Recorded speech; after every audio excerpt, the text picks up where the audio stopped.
Hello, I'm Paul Beckwith, and as I wander through this nice neighborhood that's been here for about 110 years, the original buildings on this street, I kind of wonder how much longer these buildings will all be standing.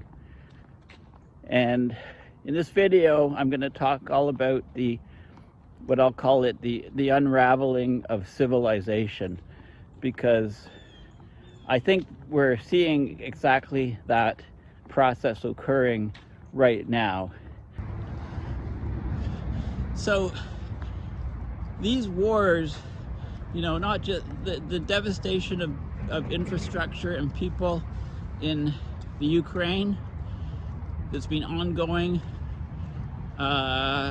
for, it'll be coming up to, it's a year and a half anyway, year and 3/4. And now, as of this weekend just passed, the Middle East exploding. These war is basically, you need to look at the bigger picture.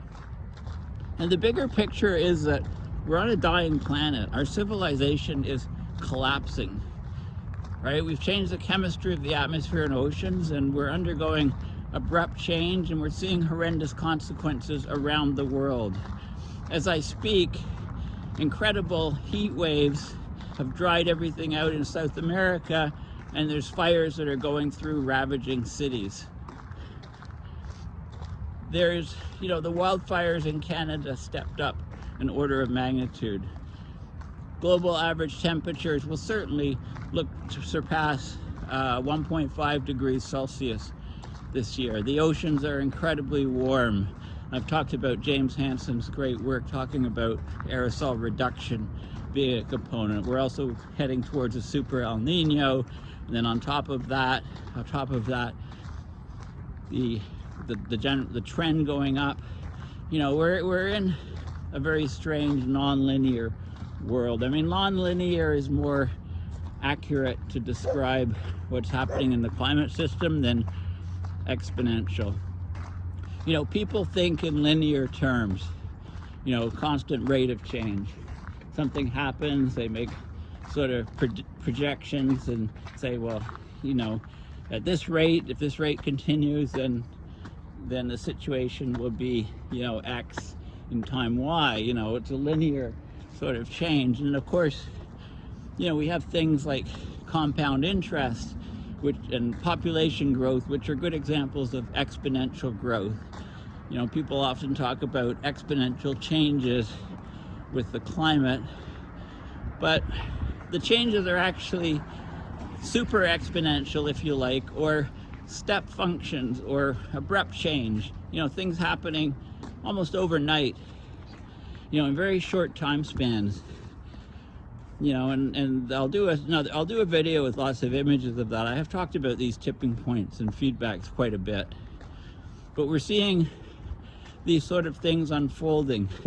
So my question to you, first question is, how many, it's hard for me to fathom the unequivocal support for the Israeli government for massacring people in an enclave, 2 million men, women, and children, and cheerleading, and more troops going there, and troops massing at the border. I mean, what sort of bloodlust does Israel need?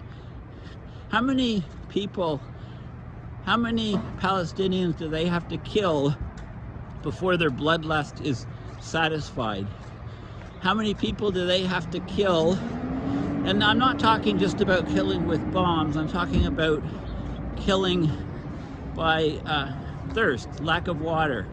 Talking about starving people to death. I mean, you all have some sort of images in mind of the Warsaw Ghetto, the starvation of Jews, in Poland in World War II.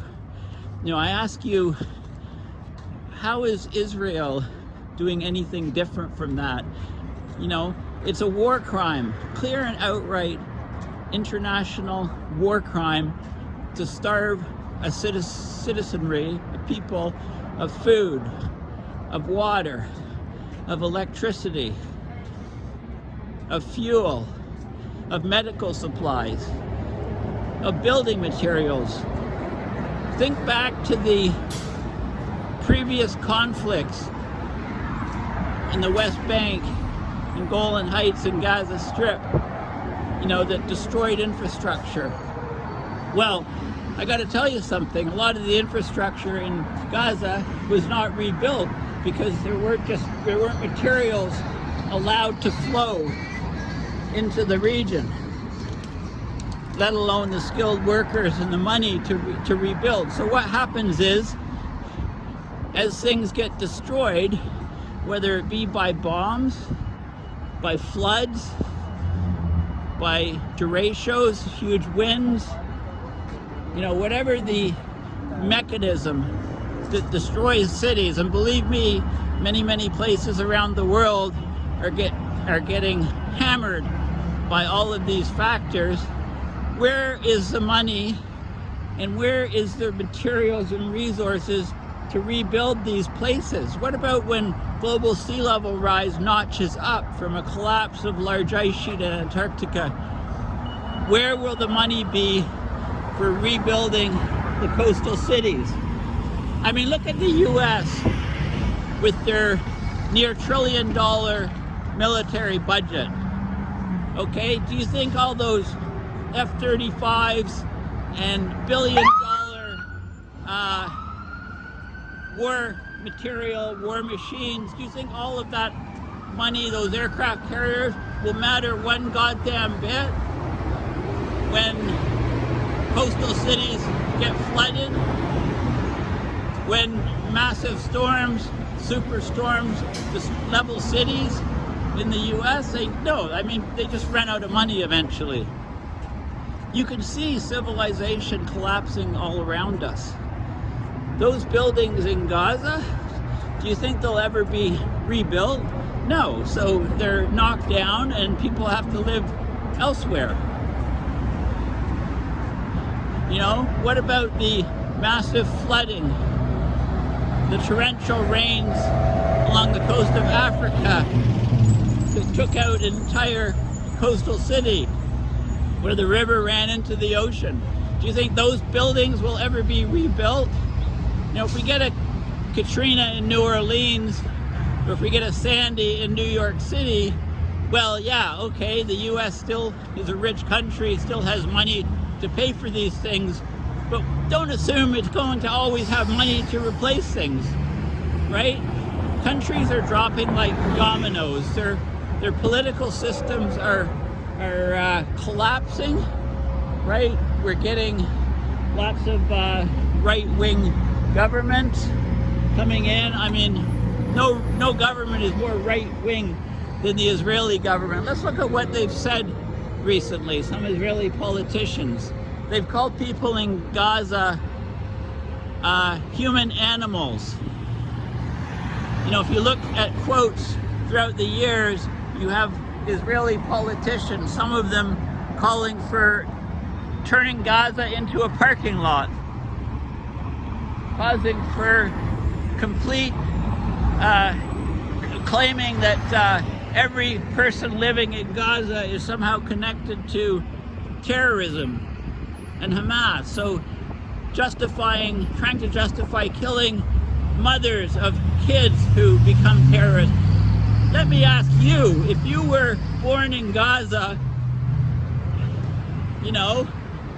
around 20 years ago or so, you're a young man or young woman, and you had no life, you have no future, you have no job, you have no hope at all for anything because you've been living in an open-air prison surrounded by border fences without the ability to go to other places, right? With borders very, very restricted, right? What do? You go crazy.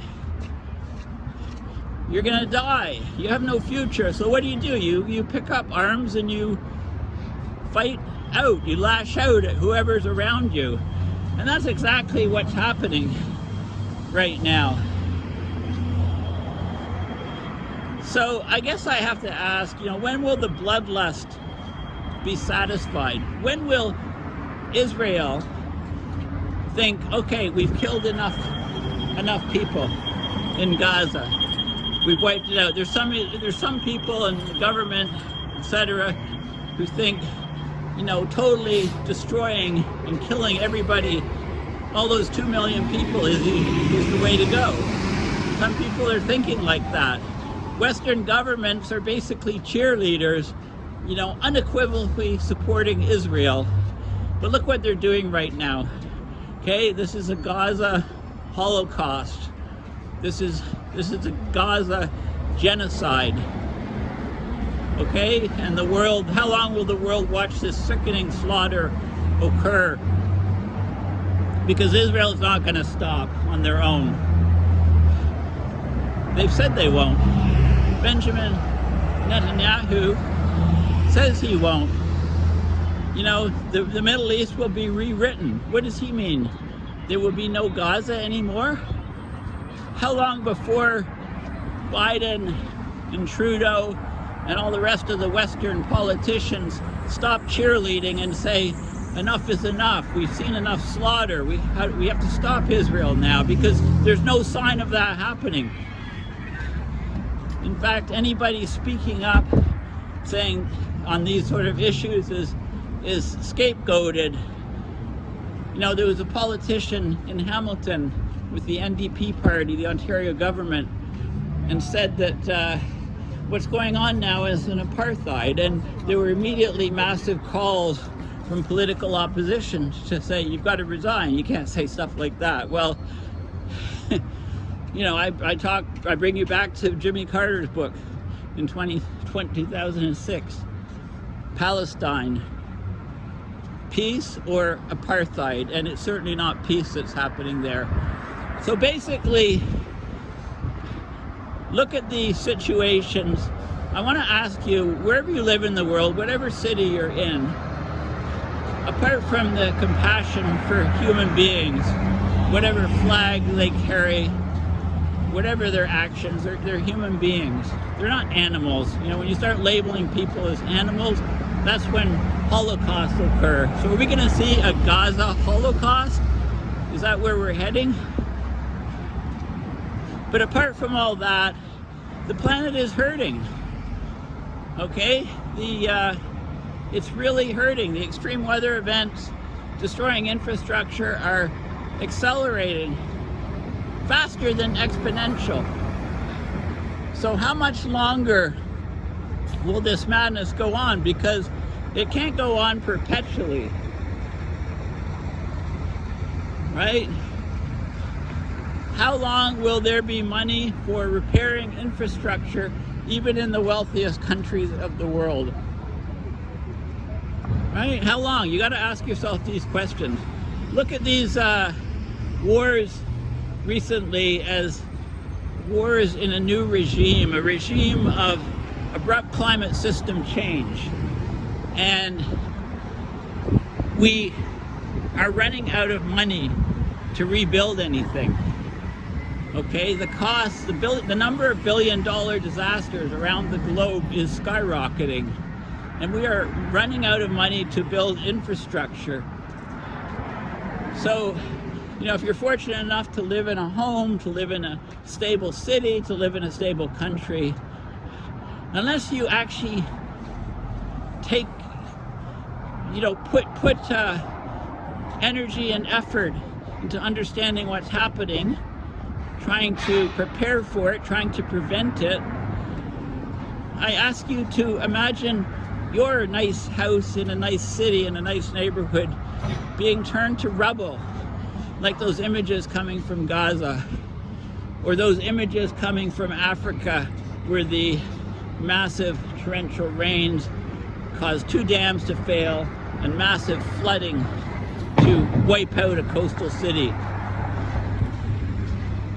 Or look at that beautiful, idyllic city in tropical, lush, in quotes, Hawaii, where there was just no rain for several months, everything dried out, a spark was ignited, very high winds, you know, and the city is completely incinerated. with great loss of life. Right? What I'm saying is that no place on this planet is immune. We're all living on this planet. And these wars, look at them in the big picture of things. They're actually destroying civilizations and destroying humanity and destroying infrastructure at even faster rates than abrupt climate system change is doing, although they're all connected, right? We're in a world with less resources. We're in a world where there's a lot of protectionism. You know, people only show compassion and care for other people when they're doing fine. When they don't have, when they're not getting punched in the face, as Mike Tyson said. He said, everybody can have the best plans, you know, the best ideas, the best motivation to help other people until they're punched in the face, basically. Something to that effect, right? So climate is punching us all in the face globally at a much faster rate than any climate scientists would have projected, than any models would have projected. And as a result, people are literally going nuts. They're going crazy. So what I'm doing is I'm walking downtown to downtown Ottawa along Bank Street. This is Bank and Gilmore right here. If you live in Ottawa or have visited Ottawa, you might recognize some of the region. And I'm walking down to the Ontario courthouse because the trial, the court trial on the convoy. Okay, remember the trucker convoy in Ottawa? It seems like several years ago, a year and a half ago or whatever, is occurring right now.